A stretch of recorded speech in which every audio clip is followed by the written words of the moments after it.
Saat negara-negara ini sudah mengumumkan perkembangan positif dari uji coba vaksin COVID-19, ternyata Indonesia tidak mau kalah nih. Dan good news from our country, vaksin buatan tanah air yang disebut COVID-19 merah putih sedang dalam persiapan uji coba pada hewan.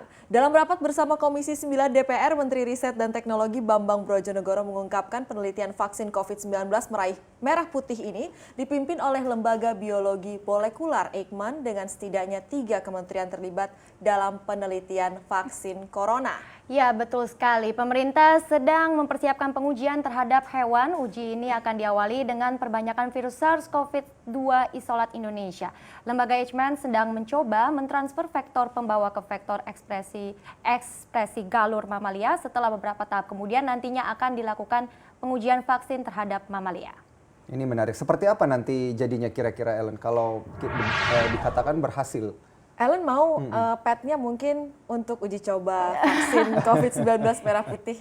Iya, tetapi memang ini adalah salah satu contoh ya upaya dari pemerintah sendiri untuk mendapatkan vaksin lewat pengembangan di dalam negeri. Dan juga masih ada juga upaya pemburuan vaksin juga di luar negeri. Misalnya Bio Farma yang menggandeng perusahaan asing seperti Sinovac Biotech yang biaya proyeknya ini tidak main-main loh teman-teman semua, hingga 103,7 miliar rupiah untuk pengembangan vaksin COVID-19. Jadi bisa dibayangkan ya. Ya, dan tentunya kita juga nanti pasti akan melihat beberapa emiten-emiten farmasi sepertinya ini bisa meroket ya terkait dengan sentimen vaksin ini. Nah, betul, KLBF kan juga mengembangkan vaksin juga bekerja sama dengan pihak Korea Selatan. Baik, dan karena kalau kita lihat dari sisi farmasinya sendiri, mau yang bikin sendiri di tanah air atau mau yang diupayakan di luar negeri, yang pasti targetnya adalah menuai hasil di tahun depan. Nah, betul, bibit vaksin ditargetkan selesai pada awal 2021 mendatang. Tapi ingat ya, ini baru bibitnya aja, jadi prosesnya memang masih panjang yang perlu dilalui. Butuh waktu ya sampai bisa diproduksi massal, ditambah lagi ada pekerjaan rumah distribusi ke wilayah Indonesia yang sangat luas dan juga menantang ya, masih lama memang, tapi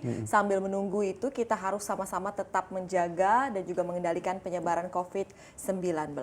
Sepakat. Apalagi Indonesia ini juga akan terancam di sisi perekonomian ini, terancam masuk ke jurang resesi ekonomi nih. Kalau COVID-19 bisa-bisa tidak terkendali. Ini pun menjadi PR pemerintah dan juga kita semua. Dan kita beralih ke berita lainnya, ini juga masih terkait dengan pandemi corona, di mana raksasa teknologi asal negeri Paman Sam yaitu Apple membayar denda ke Samsung hingga 950 juta dolar Amerika atau sekitar 13,8 triliun rupiah. Wow, dahsyat.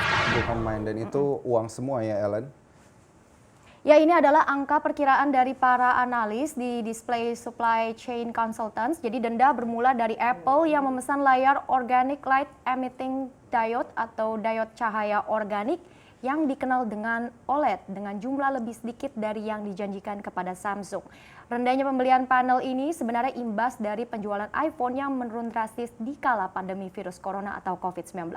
Dan bagaimanapun juga, business is business. Akhirnya karena Apple dianggap gagal mencapai pembelian minimum dari kontrak yang ada dengan Samsung, maka denda akan berlaku. Business is business, cuan is cuan.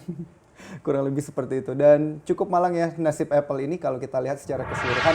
Ibarat sudah jatuh, kini juga ketiban tangga pula, dan sudah penjualannya ambles di kala pandemi, sekarang kena sanksi denda. Parah sekali ya kelihatannya. Tapi saham tetap meroket, itulah dia ya.